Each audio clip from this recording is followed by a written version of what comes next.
So the foundation of what we're doing today is knowing that square roots and imaginary numbers come in pairs. I'm about to explain what I mean by that, because I know you're like, what do you mean they come in pairs? But for right now, I just want you to write that down. That when we're talking about zeros today, which we're talking about zeros, just again, building on what we've been doing, not really doing a whole lot different. We're just looking at zeros that are not rational numbers, that cannot be expressed as a fraction. And I always think of it rational as fractional, because those words kind of sound the same. So that's just how I say it in my mind, rational as fractional. So we're talking about square roots and imaginary numbers. So square roots and imaginary numbers come in pairs. So don't write this part, but I'm going to ask you a question. If I asked you what the square root of 9 was, you don't have to write that. What is the square root of 9? 3. Just 3? Yeah. Plus or minus 3. That's what I mean by that those zeros come in pairs. So when we say that square roots and imaginary numbers come in pairs, what I mean is that there is always going to be a positive and a negative of those. There is always going to be a positive and a negative. So if I told you, and you can write this problem somewhere, on the bottom of page 433, there's a big blank spot. This is a great place to write this problem. Okay, so if I told you that you had a function that had the zeros, of 4, 5i, and negative square root of 7. If I said, hey, you got a function. It's got one rational zero of 4, and then it has irrational zeros of 5i and negative square root of 7. Well, keep in mind, we just said that square roots and imaginary numbers come in pairs. So let's focus on the square root. If there's a 0 of negative square root of 7, what else has to be there? A positive square root of 7. And if there is a 0 of positive 5i, what else does there have to be? So there really is how many zeros total for this function? 5. There's a total of 5. How many of them are real? 1. Well, 3. 3. The square roots are real. They're just not pretty, but they're real. So if these are my 5 zeros, well, if we know our zeros, we can work backwards and find our factorization. We know how to, we've been doing that for the last week. Really the last 2 weeks, because we started that a while back. So talk to me about my 0 of 4. If 4 is my 0, what's my factor? X minus 4. Okay, x minus 4. Cool. All right, if 5i is my 0, what's my factor? X minus 5i. If negative 5i is my factor, or is my 0, what's my factor? X plus 5i. If negative square root of 7 is my 0, what's my factor? X plus the square root of 7. That's correct. And then my last one, sorry, I'm trying to get a different color here. If I have positive square root of 7, then what's my factor? X minus the square root of 7. So again, nothing different here than what we've been doing, just adding in, okay, now we have some other types of zeros that we're going to come up with. All right, so go back to page 432, and we're going to look at example A. So example A says that I have zeros of 5 and then 3 plus 2 square root of 7. First of all, you need to know that this is just 1 0. That is not 2 separate zeros, that is 1 0. So if I have a 0 of 5 and I have a 0 of 3 plus 2 square root of 7, what else do I have to have? 3 or negative 3? Negative minus 2 square root of 7. It'd be 3 minus 2 square root of 7. Yeah. So you change the one that's next to the square root? Yes, because think about quadratic formula.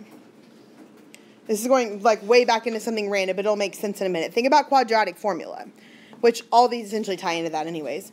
Quadratic formula is x equals negative b. What's the next part? Plus or minus the square root. Plus or minus. That's what we're getting here. This is my plus, this is my minus, the square root of something. Oh. Okay, that's why this is happening, is because when I put this in quadratic formula, which is what we're going to do tomorrow, we end up with the plus and the minus part. Okay, so that's what we're having to come up with, is the plus and the minus part. So now it's just talking about writing them, because writing these looks weird. They get more complicated. I'm not going to lie to you and tell you they're so easy. No, they're not. They get more complicated as we go along, but they're not terrible. So let's start with the 5. Well, if I have a 0 of 5, then what's my factor? X minus 5. That one was easy. Okay, if I have a 0 of 3 plus 2 square root of 7, what happens when I write that one is I end up with x minus, and then I have what my first period calls baby parentheses, 3 plus 2 square root of 7. Close, close.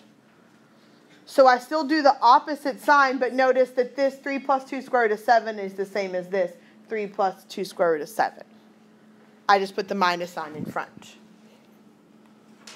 Okay, so then what do you think is going to happen when I have 3 minus 2 square root of 7?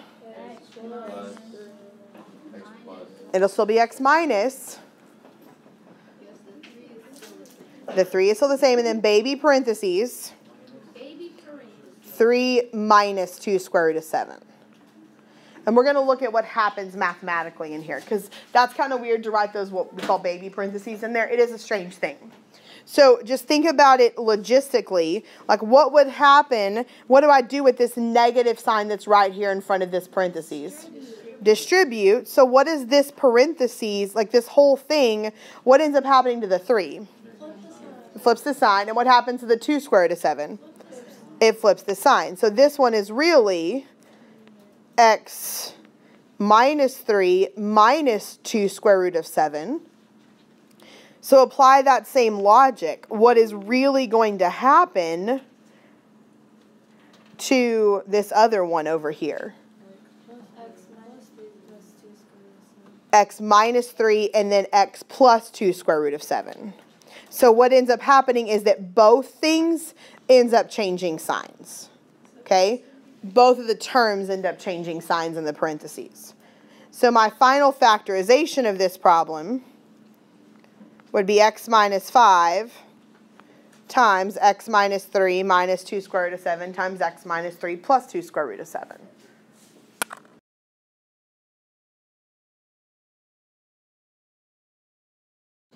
All right, so our instructions write the polynomial function with the least degree and a leading coefficient of 1 that has the given zeros. Which we're doing that anyway, so that's essentially all those words mean, just to write it as a polynomial function. So I have 2 plus 3i, and I have 4 minus 7 square root of 2. What else do I have to have? Minus 3i. 2 minus 3i, and then 4 plus 7 square root of 2. Because every time my square roots and my imaginary numbers come in pairs. So I have to have the positive form and the negative form. Okay, so let's figure out what our factors would be. So let's start with 2 plus 3i. And think about what we just did on the previous page. Okay, when we went backwards. So to find our factors, we'll have x, what? Yes, ma'am. Yeah. Think about what we did on the previous page when we found our factors. It'll be minus baby parentheses 2 minus 3i. Okay. What's going to happen there if I distribute that minus sign out? The 3i becomes positive and the 2 becomes negative. So just because, again, we don't want to do things that are unnecessary. We don't want to do things that, like, we're not that we're lazy necessarily, but why waste time writing something that we don't need to write? Okay, we need to be efficient.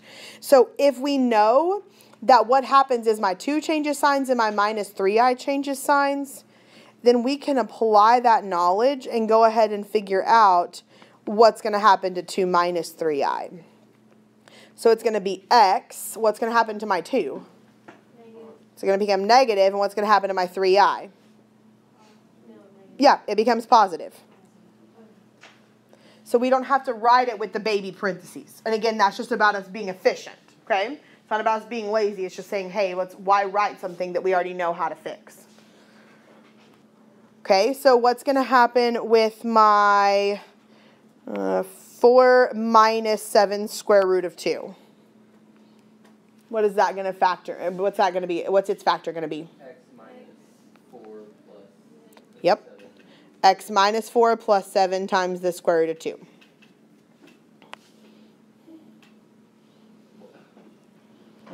Okay. And then our last one, 4 plus 7 square root of 2. What's its factor going to be? X minus 4 minus 7x. Oops. 7 squared root of 2. Yes. And I wrote the wrong thing, so that didn't help. So that would be my entire factorization. Okay, so I wrote this one wrong. This one should have been a plus here. So that should have been plus 3i because that's what was written here in the blue. Sorry, this is my bad. Okay, so this was 2 plus 3i. So that's what I should have written here was 2 plus 3i, which means that this one isn't going to be 2 plus 3i. It's going to be 2 minus 3i. So that was my fault. Okay. Look, we fixed the problem. You can't even tell that I ever made a mistake, except that it's on video. So here's the awful part. We got to multiply this. Woo, let's go. We got to collect and combine. Just kidding. But the good thing is a lot of stuff is going to cancel out. That's the nice thing about it. Okay, so here would be my suggestion. Multiply these two together. Multiply x minus 2i minus 3i times x minus 2 plus 3i. Because the i's are going to, what's going to happen is all your i's are going to eventually go away. And then multiply these two together. Because again, the same thing, eventually my square roots are going to go away. Yes, I squared is negative 1, and that is going to come up. Okay, so let's start multiplying.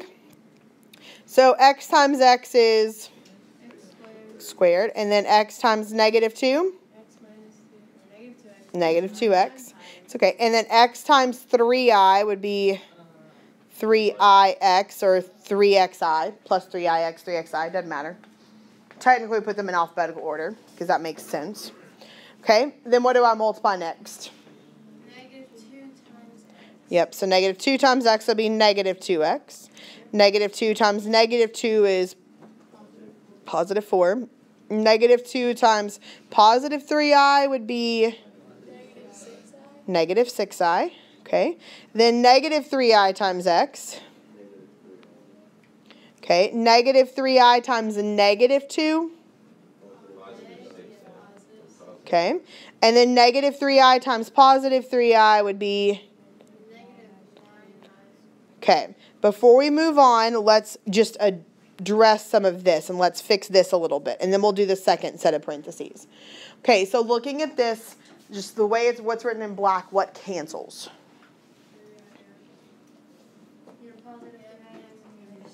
Okay, my 3ix's cancel and my 6i's cancel. Negative 6i, positive 6i.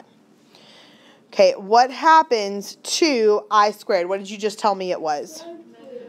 Negative 1. And so really, if I have negative 9 times negative 1, this whole thing is actually what? Positive 9. So I'm going to mark all that out and put positive 9 there.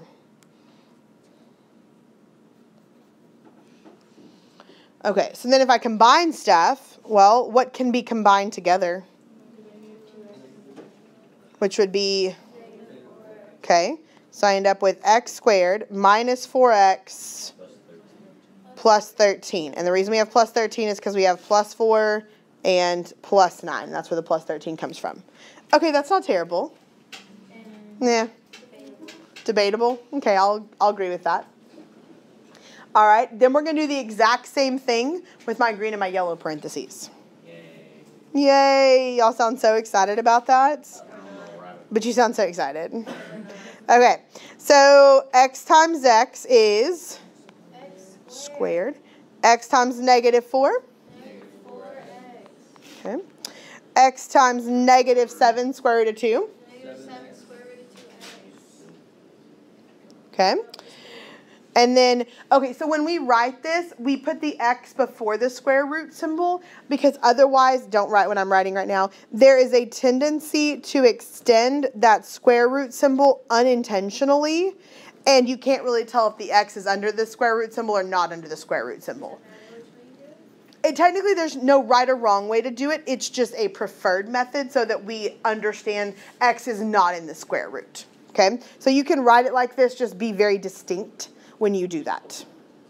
Okay, so if I keep multiplying, 4 times x is negative 4x, so it's negative 4. Negative 4 times negative 4. And then negative 4 times negative 7 square root of 2. What's negative 4 times negative 7? 28. So it'll be 28 square root of 2. Okay, and I keep going. I'm almost done. Yay. Positive 7 square root of 2 times x would be, okay. And then positive 7 square root of x times negative 4. Square root of 2, no x on that one. And then for my last one, I multiply negative 7 square root of 2 times positive 7 square root of 2, which is negative 49 square root of 4. Very good. Okay, well, what's the square root of 4? 2. And what's negative 49 times 2? 98. Negative 98. So really this becomes negative 98. Okay, well, the good thing is stuff cancels. What cancels? Yeah, anything with a square root ends up canceling out. And that should always happen. If that doesn't happen, you did something wrong. That's a guarantee. Okay? That should always happen. So I end up with x squared. I have minus 4x, which is negative 8x. And then I have a positive 16 and a negative 98, negative 82. Am I done yet? No. Because what do you have next? You multiply those two. Okay, but are those two terrible? I mean, it's a lot of work, but are they terrible looking? Okay, I'm not going to make you do that on this problem. Because I feel confident in your ability to multiply polynomials. So...